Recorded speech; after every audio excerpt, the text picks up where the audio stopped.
Welcome to TLC Sister Wives Real News, and welcome to the courtroom.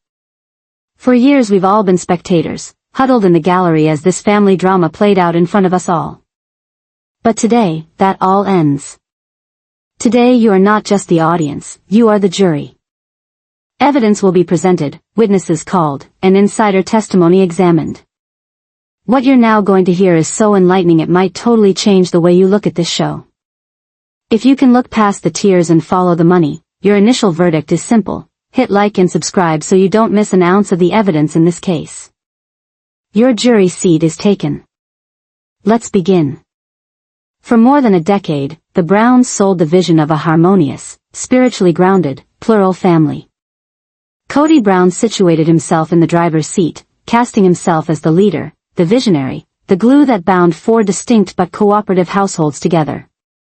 Their goal was obvious: normalize polygamy and introduce the world to a functioning alternative family configuration. At first, the plan worked. They did their first season with a bang, getting book deals, specials, and dedicated viewers. Actual wealth wasn't their homes in Flagstaff, Utah, and Las Vegas. It was the story itself, the idea of oneness amidst hardship. That was their most valuable asset. But soon cracks began to emerge. On-camera confessionals showed tension. The rumor went around that Robyn, the newest of the wives, was being petted. Grievances of mishandling of money came up. Cody was accused of neglecting his first three wives, Meri, Janelle, and Christine, and investing on one side of the family. The facade of unity was crumbling. That sets the stage for the accusations. First, breach of trust. Cody acted against the interests of his co-partners by placing Robyn first. Second, conspiracy to monopolize. The idea that Cody and Robyn hatched a plan to dismantle the family structure and diminish all control and resources into their hands. Third, fraudulent representation. Maintaining the illusion of a plural family well past the practice having broken down into a de facto monogamy. This is not the tale of a man who simply lost his family. It's the story of a leader who exceeded his bounds, underestimated his co-conspirators, and ultimately was deposed in full public light. All trials are built on evidence, and our initial witness is the ratings. For years, Sister Wives fought with ratings fatigue. The constant moving, the perpetual battles over real estate, the standstills, it all bogged the show down. Ratings fell. The brand was stagnant. Then, in November 2021, Christine Brown announced she was leaving. That one episode changed everything. Viewing erupted. Season 16, with her exit, was massive. Season 17, the after effect, became even bigger. Season 18, where Janelle and Meri departed too, became must-see television. What seemed to be the ruin of the family turned out to be the most profitable time in show history. Heartbreak did not destroy the brand, it rebranded it. There is also the spin-off effect. When the family business folded, the wives faded away and found their own platforms. Christine had her own show, proving she could fly on her own and still align with TLC. Janelle lived for freedom, enjoying the RV lifestyle and creating new sources of income with her business ventures. Meri lived for the in and other outside endeavors, claiming her own identity and sources of income. These were not avocation side hustles. These were deliberate plans, exit strategies masterfully put into action long before the final blow-up. And then there are the rumors from behind the scenes. Whispers say Cody and Robyn might have negotiated their own golden parachute, an exit strategy to shelter themselves as the bigger family brand collapsed. Whether that was smart survival or deliberate betrayal is open to question. This is not reality television. This is a corporate drama masquerading as domestic life. The Browns' downfall was not simply a family drama, it was a power struggle, a takeover, and ultimately a metamorphosis that made downfall profitable. And most astonishing of all, it all occurred in front of our very eyes, episode after episode. Now, jury, the case is made. The story weaved. The revolution was not clandestine. It was aired. The question now that remains is simple: how do you find the defendant? What if the husband's departures were not nearly as must as they were? What if, instead, each tear, each fight, and each melodrama had been faked? An interesting theory from inside production individual suggests the existence of what we might call the patriarchal dissolution agreement. According to this theory, as the original 3 wives contracts, the ones Christine, Janelle, and Meri had signed, came up for renewal at the time of the Flagstaff move, the 3 realized something was going on. They are said to have negotiated release clauses into their contracts. Imagine it as a golden handshake or, in corporate language, a golden parachute. The terms of the deal, reportedly, are mind-boggling. Control over the telling of the story first. Each departing wife would, ostensibly, have gigantic amounts of control over the editing and telling of her departure on camera. That would explain why Christina's departure was staged as a great escape from a poor marriage. She wasn't merely having the story told to her, she got to be the co-author of her own story. Second, cash. By collaborating to film the highly charged aftermaths of their exits, and giving TLC its highest-rated episodes in years, the wives would supposedly receive lump sums on top of their usual pay. And, ultimately, future opportunities. The transaction could have come with first-look deals with TLC for spin-offs or digital initiatives, keeping the wives' brands in-house at TLC and not permitting them to be shopped to other networks. If this hypothesis is true, everything is different. The tantrums and dramatic exit tantrums were not spontaneous eruptions of anger. They were a component of a business transaction as well. The wives weren't abandoning a husband, they were striking a deal that provided them with financial independence and boosted their personal profiles. Cody's outrage now seems differently. He wasn't losing partners, economically, he was being required to underwrite his former wives' next ventures, while he was the bad guy in the stories making them marketable celebrities. In order to observe this autumn, we have to take the major players into the stand and question their motives, not as relatives, but as business players. First, Cody Brown, defendant and former CEO. For years, Cody held total power, making big decisions on his own, such as relocating the family to Flagstaff or purchasing Coyote Pass with no definitive vision for development. In any actual business, that sort of leadership would warrant a pink slip. His management was dictatorial, not collaborative. In recent years, his antics have had a CEO losing control of his board as his business falls apart around him. When Cody insists he's the head of the family who demands obedience and loyalty, it's not spiritual, it's business. His rage was the rage of an employer whose employees are taking a company-wide strike. Money management was his hammer. Again and again, his logic cycled back to dollars and cents. Christine wanting to move to Utah. Cody framed it as financial foolishness. Janelle refusing to pour more money into Coyote Pass. It was sabotage in Cody's mind. The shared family money was not assistance so much as domination. When the wives began bringing in their own money, Cody's negotiating leverage evaporated. His reaction was to frame each wife's exit as betrayal, but from a business standpoint, his pain looked more akin to that of a founder losing co-founders who are cashing in their equity, while he is left with a company at risk of insolvency. He wasn't mourning love. He was mourning power. And then there was Christine Brown, the firebrand. Her exit was not sudden, it was strategized and planned. She documented Cody's favoritism and the breakdown of their marriage over the summers leading up to when she actually left. Publicly, it appeared to be ranting. In reality, it was building a paper trail, a public case against Cody that would make her final exit justified in the eyes of the audience. Her online cooking show was her test market, proof she could succeed without him.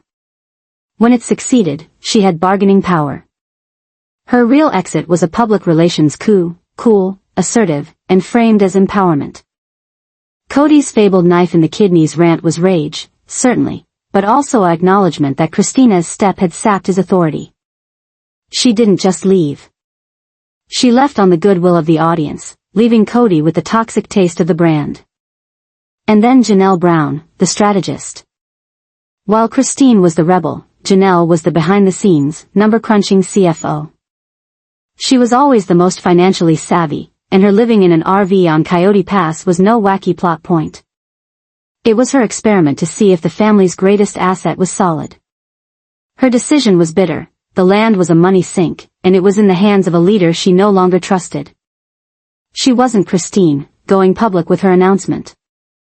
She simply peeled away quietly, withdrawing her loyalty and funds from Cody's struggling company. Hers was a hard-headed departure, and not an emotional one. Janelle Brown did not walk away suddenly but pulled back methodically. She had her own home, spent more time with her children, and systematically moved away from Cody and Robyn. In the money department, she withdrew her cash from the unstable family coffers into her own independent business enterprises. Her off-camera wars with Cody were not last-ditch efforts at saving their marriage. On camera, they were last-minute negotiations over asset splitting. And then there's a provocative theory, the alliance. Christine and Janelle's closeness after their breakdowns is often referred to as friendship, but what if it is also a business alliance? They've been peddling Plexus in collaboration, combining their efforts on social media, and openly supporting one another's business ventures. What they have developed seems more of a fresh business undertaking, constructed from the ruins of Cody's failed empire. They recognize that combined, their collective brand could be far greater, and far more profitable, than Cody would ever offer. We turn next to Meri Brown, the exiled founder. Her story is the most difficult and the most tragic. She was a founding partner, there from the beginning, as Cody's first wife. But slowly her influence waned. Others blame her decline on the infamous catfish controversy, but from a business viewpoint, the incident seems less of a personal mistake and more of a corporate sabotage. An unfriendly outsider took advantage of a vulnerable insider, and a breach of security was established that Cody and Robyn used as a pretext to drive her out of office. Then Meri owned stock in the family name but no longer had a say in it. Meri stayed for years, even though she was emotionally and sexually estranged from Cody. Why? Because to leave would mean giving up her stake in the business she had helped launch. Her on-air lamentations for Cody's affections were not because of love. They were attempts to negotiate her way back into the boardroom. In the end, she didn't exactly walk out, she was pushed out. When Cody announced on TV that he no longer felt married to her, it wasn't rejection on a personal level. It was the CEO firing a founding partner on national television. Today, Meri has created her own separate businesses, proving that business acumen was never an issue. She simply lost a brutal corporate battle for dominance. And then there's the worst of them all, Robyn Brown, the so-called Queen Regent.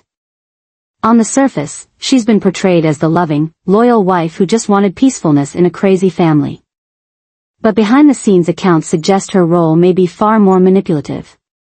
Robyn may be more than a player in this story, she may be its covert producer. Her introduction was not just another marriage. It was a buy.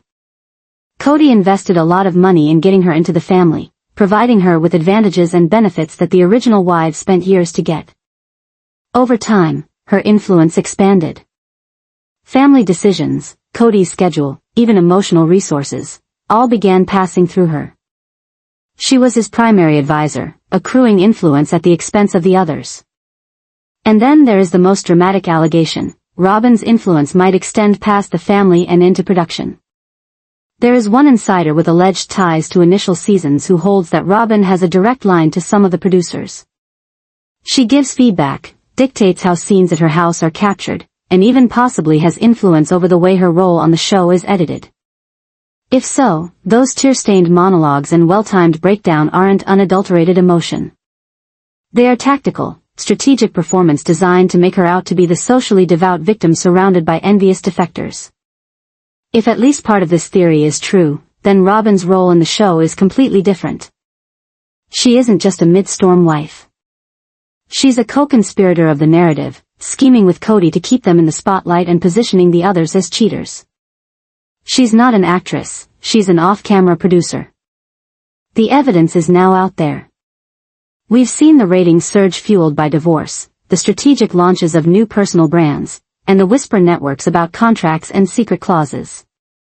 We've witnessed a CEO lose his grip, partners stage a corporate rebellion, and now, perhaps, the biggest twist of all, that the show's supposed victim might actually be its most powerful manipulator. The court is in recess. Part 2 will test this theory on the stand, exploring the Coyote Pass conspiracy, At face value, the acquisition of the Coyote Pass property in Flagstaff seemed to be a daring investment, a sweeping vision of a family compound where the Browns would at last settle and demonstrate their cohesion. Cody Brown peddled it to his wives and to the audience as the promised land. He had promised one large house, individual homes, and a permanent home base for the family heritage. But closer examination shows that Coyote Pass was never a viable project. Either it was a dismal failure or, cynically, a deliberate scheme to keep the original wives financially tied to Cody and unable to resign. The first obvious red flag was the funding. The Browns purchased Coyote Pass in 2018 for $820,000 after they sold their Las Vegas homes. Such a reckless step created a cash crisis overnight. Anybody with sense would have secured the funds first before making such a purchase. Cody didn't. He negotiated the family into deep financial distress. And that is where the theory gets sharpened. The crisis was not by accident. By continually placing the family in financial states of emergency, Cody remained in control. Each dollar had to justify itself, and he was sole bookkeeper. It also prevented wives like Janelle from being independently self-sufficient, as money spent outside the family business could be termed betrayal. Coyote Pass was not an asset. It was an albatross. The second issue was the incessant battles over lots. These were not childish squabbles over mud.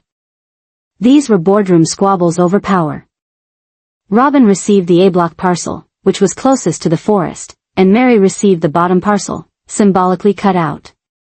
And then there was infamous pond. Cody described it as being vital to the whole family, but Christine saw what it was, a power struggle. By holding that water source on her tract, Cody was able to hold leverage over her. Christine being unable to move onto the land was a vote of no confidence. It was a shareholders' rebellion. Next came Janelle's most daring move, the RV test. Desperation was what many called it, but in fact, it was a strategic assessment. Playing the role of the family's CFO, she camped on the land to test whether the project was viable. Her decision was crushing. No move in 3 years, unbeatable logistics, sky-high costs, and a CEO who visited only to grumble, not to offer guidance. Her showdowns with Cody in the RV were not husband and wife arguments. They were frazzled boardroom conflicts, a CFO chastising a CEO for lacking solutions. When she abandoned the land and went to an apartment, she was making her decision. Coyote Pass failed. And then there is the darkest hypothesis of all, the land trap. What if Coyote Pass was never going to be built? Suppose that the purpose of the purchase was to financially tie up Christine and Janelle, keeping their names on the title so they could not walk away so easily. Trapping them in the house, Cody and Robyn could then bleed them of their money and acquire the land themselves after the others defaulted or quit. In this scenario, Cody's idleness was not laziness. It was strategy. He was allowing the wives to exhaust themselves. The cleverness of Christine and Janelle was that they saw the trap for what it was and chose freedom over a worthless piece of land. But in order to prove that Robyn was anything other than an innocent bystander in this fiasco, we have to examine how she exerted control. Enter Exhibit E, the tender years doctrine. In ancient family law, this maxim meant that infants must remain in the care of their mothers. Robyn has managed to apply this reasoning successfully. Her children with Cody, Solomon and Ariella, were the cause of every single decision. During the infamous COVID years, it was always about protecting the youngest kids. That logic conveniently quarantined Cody with Robyn, and the other wives were quarantined. Under the guise of health and safety, the plural family was reduced to a monogamous one. And make a final determination as to who actually won the Sister Wives war. Saw the trend. When Janelle's boys rebelled, they were excluded. But when Robyn's children needed attention, Cody was required to be there full-time. When Christine needed time with her grown-up children, it was betrayal. And when Robyn insisted on Cody's permanent residency, it was reluctantly. And then there was the infamous question, Christina's asking, what does the nanny do? That single question shattered the illusion. A nanny had been part of the equation the entire time, proving that Cody's presence wasn't just a childcare issue. It was about keeping Robyn's needs and their status as family owners. The nanny wasn't for the kids. She was a luxury, so Cody and Robyn's unit was functioning at a higher level than everyone else's. It wasn't about raising kids, it was about finances. Robyn always put herself before the other wives and their 13 older kids. And Cody facilitated her. Now, Exhibit F, the power of performance. Robyn's tears are her trademark, a refrain that occurs throughout Sister Wives. To the naive viewer, they seem to be natural emotion. But under the shadow producer theory, those tears are a tool. Let's break it down. The victim edit, her crying almost always retells her as the one who has been hurt, diverting sympathy from the wive's rightful complaints to her own pain. The delay tactic, her tides of tears derailed arguments, placing Cody in a comfort zone and leaving conflicts unresolved, usually to her benefit. And finally, the test of loyalty, each cry is supported by declarations of love, playing her as the loyal lover while others appear cold or defiant. Are the tears real? Maybe. But real emotion can be manipulated. Robyn has an audience in mind. She has a sense of how a close-up of a trembling lip will register with viewers. These aren't mere meltdowns. They're story beats, perfectly delivered to advance the plot. And then, Exhibit G, the restructuring and the loyalty contract. Listen very carefully to Robyn's words. She has not much to report when it comes to love. She has plenty to report when it comes to loyalty, to promises, to obedience. That is not the vocabulary of romance. That is the vocabulary of business. In her life, Cody was CEO, and she his executive vice president. The other wives? Middle managers who were meant to fall into line. So when Christine departed, Robyn did not grieve the loss of a sister. She seethed like a business associate watching a star worker leave the office, aware that it would rock the firm. Even now, the outcome is valuable. Brown Family Entertainment LLC is no more.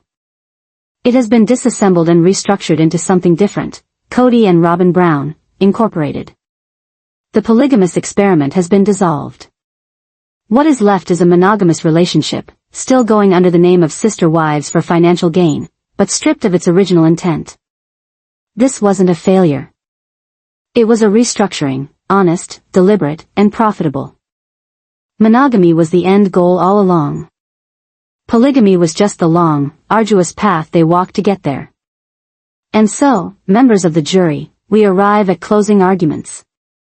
The evidence speaks for itself.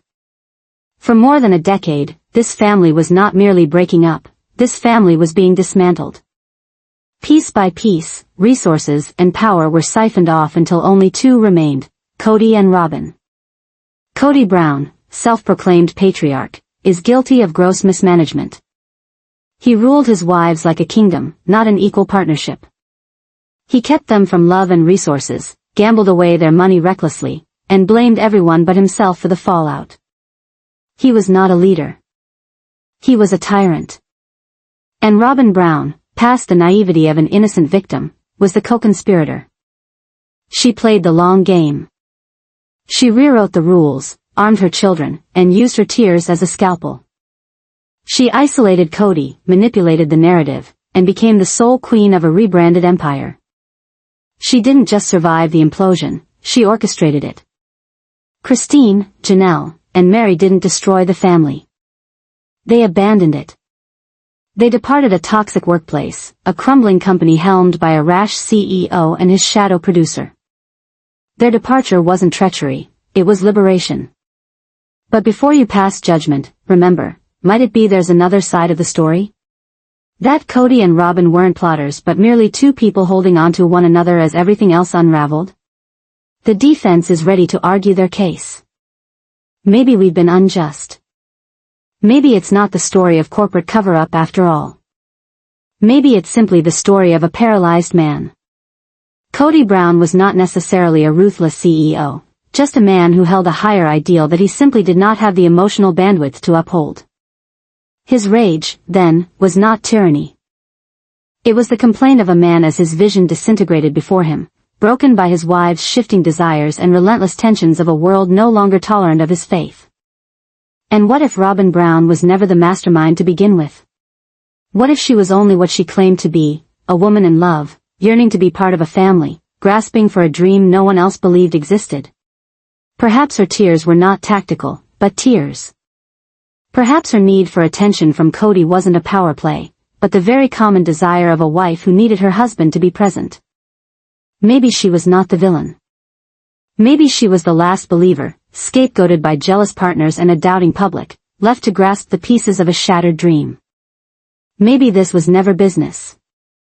Maybe it was just family, messy, complicated, imperfect, and broken. But this is not a court of sympathy. It is a court of evidence. And now, members of the jury, you must deliver your verdict.